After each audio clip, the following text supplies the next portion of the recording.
It began with a trembling voice and a soldier's prayer. My fellow Tanzanians, with great pain in my heart. In a small home office lit by a single lamp, a man in a crisp olive uniform looked straight into his camera and said what no one else in his country dared to say.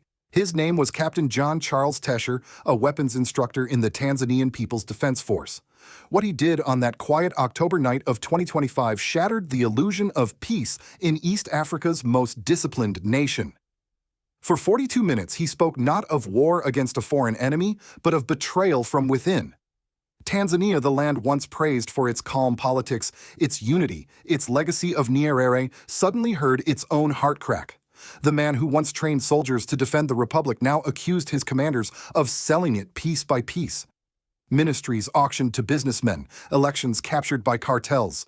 The army, he said, was being used not to guard the people, but to guard the corrupt. And then came the sentence that silenced a continent. When the soldier sees the farmer starving and the teacher unpaid and still guards the gate of the corrupt, he has already betrayed his flag. Within hours, his live broadcast was deleted, censored, erased from the state servers, but it was too late. The truth had escaped. From Dar es Salaam to Nairobi, from Accra to Washington, his words rippled through screens and conversations like a moral explosion. Now an entire continent is asking the question Tanzania can no longer avoid. When the system rots from within, who has the right to clean it, the people or the soldiers? If you believe that truth must speak even when silence feels safer, stay with us. Because this is not just a story about Tanzania. It is a mirror held up to Africa and to every nation that confuses obedience with peace. Please share this video if you believe courage still matters more than comfort. Subscribe if you believe that truth, not fear, should lead a nation. It started like any ordinary weekend scroll through social media. People in Dar es Salaam were checking the news, music, and football scores until a notification appeared. A live video, a uniform, a voice. On their screen stood a man in olive green, calm yet unshakable. It was Captain John Charles Tesher, a serving officer of the Tanzanian People's Defense Force, and within seconds, the tone of his voice made it clear this wasn't a drill. For 42 minutes, he spoke as both soldier and citizen. His words were not shouted. They were measured, deliberate, and painfully precise. Every sentence felt like it had been written and rewritten in silence, waiting for the night he could finally speak. He accused Tanzania's ruling elite of betraying the very ideals that once defined the nation. He said the CCM, the Chama cha Mapinduzi, the Party of Independence, the guardian of Nyerere's dream, had turned into something else, a machine for profit. They have turned patriotism into theater, he said, while citizens drown in poverty. He spoke of ministries auctioned to businessmen, of electoral commissions captured by cartels, of military contracts inflated through shell companies tied to party loyalists.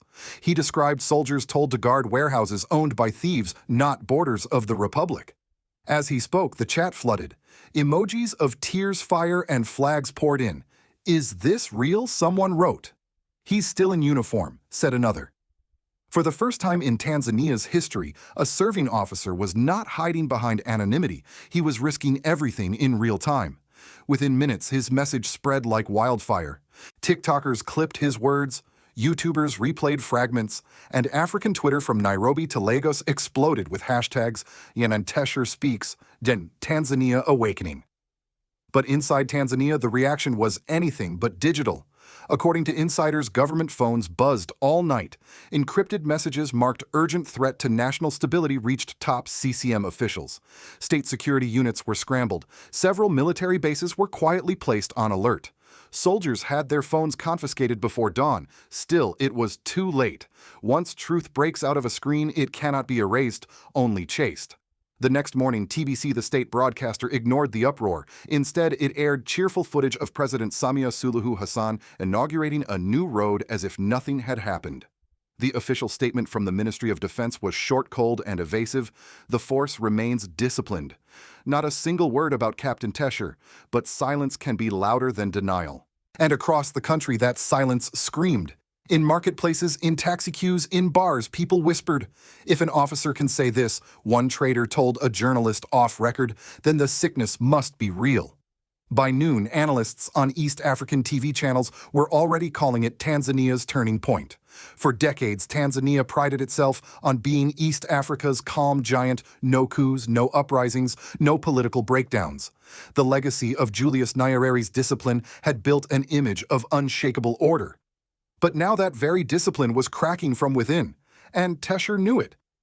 He wasn't calling for rebellion, he was predicting collapse.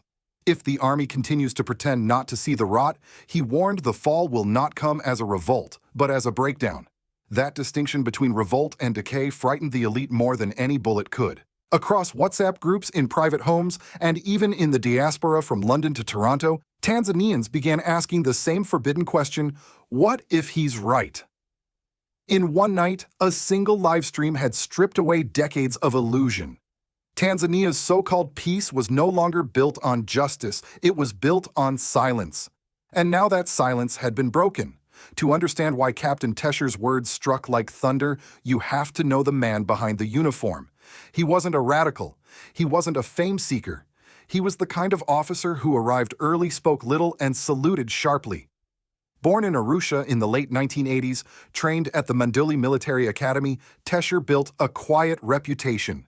A teacher of weapons, a mentor of discipline, a man who followed orders but thought deeply about the meaning of each one. For years, he watched the slow infection spreading through the institution he loved. Promotions based on loyalty, not merit. Procurement scandals buried in files. Fuel and food supplies, stolen uniforms resold on black markets. It wasn't chaos, it was betrayal neatly dressed in bureaucracy. The breaking point came earlier this year when an internal report on stolen military fuel vanished overnight. No arrests, no accountability. Tesher later told a colleague that was the day the uniform lost its soul. From that moment, he began keeping notes, long, meticulous lists of missing contracts, coded payments, and names of those involved. No one realized that these notes would one day form the backbone of his 42-minute confession. But Tesher's act wasn't impulsive, it was strategic. He chose to go live not to rant, but to protect himself. He knew that if he spoke privately, he would disappear quietly. But if he spoke publicly, his silence afterward would become proof. His video wasn't just a message, it was armor. By the morning after the livestream, panic spread through the highest circles of power. Senior members of the CCM held emergency calls with the Ministry of Defense. Internal intelligence reports labeled the incident a disciplinary breach with potential to incite mutiny. Rumors swirled that Tesher had already been detained. Others claimed he had fled to Kenya, but no one could confirm where he was. That uncertainty terrified the establishment more than any protest could, because Tesher had touched something deeper, the moral contradiction at the heart of Tanzania's stability. For half a century, the nation's leaders told citizens that obedience was peace. But what if that peace had been built on silence, fear, and unspoken corruption? Across the country, citizens felt both awe and anxiety. In rural towns, elders whispered that the ghost of Nyerere himself was stirring. In universities, students began posting clips of Tesher's words over black screens with the caption, "He spoke for all of us." Meanwhile, inside the army, a quiet unease spread. Younger officers, the very men Tesher had once trained, found themselves asking forbidden questions. Who are we truly protecting, the republic or the rulers? One intelligence officer later told a local journalist, for the first time, command feared conscience more than chaos. And abroad, the world began to notice. Kenyan media described it as the day East Africa's silence cracked. South African commentators called it Tanzania's Sankara moment. Even international think tanks in Washington and Brussels released cautious statements about maintaining order amid growing military dissent. But what frightened the establishment most was Tesher's tone. He had not called for violence. He had called for awakening. A soldier's duty, he said, is not to protect those who steal from the people. It is to protect the people from those who steal. Those words struck a nerve across the continent, because they echoed something heard years earlier in Ouagadougou when another young captain named Ibrahim Traoré spoke almost the same truth. In Tesher's voice, many Africans heard an echo of the same pain, the betrayal of a generation that still believes service should mean sacrifice, not profit. The government tried to erase him, but by doing so, it immortalized him. As one Tanzanian blogger wrote, they deleted the video, but they cannot delete the question. And that question now hung in the air over every parliament, every barracks, every palace on the continent, when loyalty to power becomes disloyalty to justice, what remains of duty. That was the real explosion Tesher set off, not in the streets, but in the conscience of a nation. When Captain Tesher broke his silence, he didn't just expose corruption, he exposed fear itself. For decades, Tanzanians had whispered about the invisible hand that decided who rose, who fell, who spoke, and who vanished. They called it Mfumo wa Siri, the silent system. Tesher called it by its true name, the deep state. In his broadcast, he described a shadow structure older than any administration, a web of retired generals, businessmen, intelligence chiefs, and party financiers who quietly determined every major decision. They were the keepers of stability, the reason Tanzania never collapsed, and also the reason it never truly changed. These men didn't rule through bullets or coups. They ruled through files, favors, and fear. They decided which scandals to bury, which investigations to delay, and which journalists to intimidate. Every reformer who rose within the CCM eventually learned the same lesson: the deeper you climb, the darker it gets. Tesher's revelation shattered the code of silence. Overnight, the term deep state became a household phrase. On radio shows, pastors quoted his words as sermons. On social media, artists turned his face into street art tagged with one word: awaken. Civil society groups, once careful, cautious, afraid of losing their licenses, began holding open forums again. Law students analyzed his speech in constitutional classes. And in the marketplaces, vendors started whispering not about fear, but about change. But within the state, unease turned into purge. According to multiple leaks from the Defense Ministry, senior officers suspected of sympathizing with Tesher's message were quietly reassigned, transferred to remote posts, or forced into early retirement. Dozens of mid-level commanders lost access to their communication networks. Officially, it was routine restructuring. Unofficially, it was panic in uniform. Yet the government's effort to suffocate the moment only proved Tesher's point. Each arrest, each censorship order, each vanishing headline reminded people that the sickness he described was real. As one university professor put it, the state's reaction was its confession. Politically, the tremor reached deep. Opposition parties, long fractured and demoralized, found in Tesher's act a rallying cry. They began calling for Operation Cleansing, a civic movement demanding transparency in defense contracts and the reformation of the Electoral Commission. For the first time in years, the ruling CCM faced moral opposition, not just political rivalry. Economically, donor nations grew nervous. Western embassies quietly urged restraint while local investors hesitated. The image of Tanzania as East Africa's stable safe haven, a favorite of development conferences and IMF reports, was beginning to crumble. But perhaps the most profound consequence wasn't political at all. It was psychological. A nation that had been trained to obey was now learning to question. Soldiers began murmuring, teachers debated in classrooms, and the youth, long dismissed as apathetic, suddenly rediscovered their voice. For them, Tesher wasn't just a soldier. He was a mirror. A reminder that patriotism is not silence, and that loyalty means defending the truth, not the throne. And deep within the corridors of power, the rulers realized something far more dangerous than mutiny was unfolding, awakening. Because in every dictatorship, there comes a day when the people stop fearing the government and the government starts fearing the people. In Tanzania, that day had just begun to dawn. While Dar es Salaam's streets whispered and the state stayed silent, the rest of the world began to pay attention. From Washington to Brussels, analysts, diplomats, and journalists started asking the same uneasy question: was Tanzania, East Africa's quiet success story, about to join the continental wave of military awakenings? At first, Western media avoided the story. There were no tanks on the streets, no burning buildings, just a voice, a live stream, and a silence that followed. But within days, think tanks began drafting urgent memos. The Atlantic Council warned of a dangerous moral contagion spreading from within African militaries. The BBC called Tesher's broadcast unprecedented, and one retired U.S. State Department official admitted on background, "This feels like a prelude not to war, but to reckoning." For the United States, Tanzania has long been a strategic partner, a bridge of stability between Kenya, Mozambique, and the Great Lakes region. It was a place Washington could point to and say, "See, democracy works here." But Tesher's words shook that narrative, because what he revealed wasn't a crisis of politics, it was a crisis of integrity. Inside African circles, the reaction was divided. In Nairobi and Kampala, governments tightened surveillance on their own officers, terrified that similar voices might emerge. In South Africa, independent media celebrated Tesher's courage, calling it a patriotic act in a dishonest age. And in Burkina Faso, commentators drew direct parallels between Tesher and Captain Ibrahim Traoré, two soldiers separated by geography but united by principle. The global reaction revealed a profound contradiction. In the West, leaders preach democracy and transparency, yet when an African officer exposes corruption, they worry not about justice but about instability. Tesher's message forced uncomfortable reflection in international circles. Was stability in Africa simply code for silence that protects investors? American commentators on alternative networks began to speak more candidly.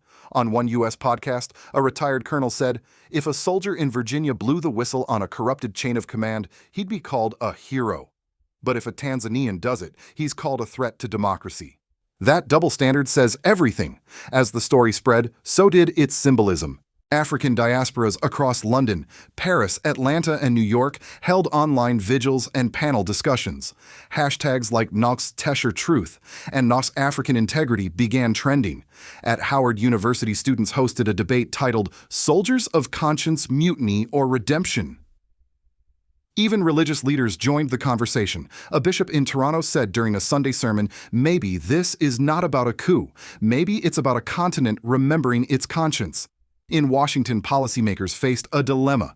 Publicly, they spoke of respecting constitutional order. Privately, intelligence briefs warned that the Traoré effect, young African officers rejecting Western-backed systems of control, was spreading faster than anticipated. For many Americans watching from afar, Tesher's story felt hauntingly familiar. It echoed the moral crises of their own republic, the veterans who spoke out against unjust wars, the whistleblowers who risked everything for truth. And somewhere between those parallels, a new understanding began to form that the fight for integrity, whether in Washington or Dodoma, is not about ideology. It is about the soul of a nation. Tesher's voice, once silenced at home, had crossed oceans. And in doing so, he had forced the world and America to confront a question far greater than politics. What kind of stability are we defending, the one built on fear or the one built on truth? In the end, Captain Tesher's voice was silenced, but not stopped. His video disappeared from Tanzanian servers, his name vanished from official reports, and yet his words kept echoing across phones, radios, and the restless conscience of a continent. Because Tesher never asked for power, he asked for truth. He warned that if governments continue to confuse control with stability, they will wake one day to find their nation stable only in decay. Coups are not born in barracks, he said. They are born in palaces. Those 10 words became a moral grenade, and as every African government rushed to deny, discredit, or distract, they forgot the simplest rule of history: truth never needs permission to survive. Tanzania now stands at a crossroads. If its leaders choose repression, they will prove Tesher right, turning his prophecy into a self-fulfilling collapse. But if they choose reflection, they could still rewrite the story, transforming a soldier's defiance into a nation's renewal. And that, perhaps, is the deeper message Tesher left behind, that nations are not destroyed by enemies, but by citizens who stop caring, soldiers who stop questioning, and leaders who stop listening. Across Africa, the same dilemma is unfolding, from Bamako to Niamey, from Ouagadougou to Dar es Salaam. Governments claim to protect order, but the people are asking whose order. The old balance between fear and obedience is dying. And a new generation, soldiers, students, and farmers alike, is quietly deciding that peace without justice is not peace at all. Even in America, we recognize that moment. The same question that haunted Tesher now haunts every democracy that feels its moral compass slipping. When truth becomes dangerous, who will still dare to speak? Maybe that's why his voice resonates far beyond Tanzania. It reminds us that democracy, whether in Africa or the West, survives only when integrity costs more than silence. So tonight, as you watch this story, ask yourself, if a soldier can risk everything to speak for justice, what can the rest of us risk to defend it? If you believe that truth is braver than obedience, please share this video. If you believe that Africa deserves leaders who serve, not rule, subscribe and stay with us. Because in the rising chorus of Africa's new voices, from Captain Tesher in Tanzania to Captain Ibrahim Traoré in Burkina Faso, one message is clear: the age of silence is ending, and history once again is listening.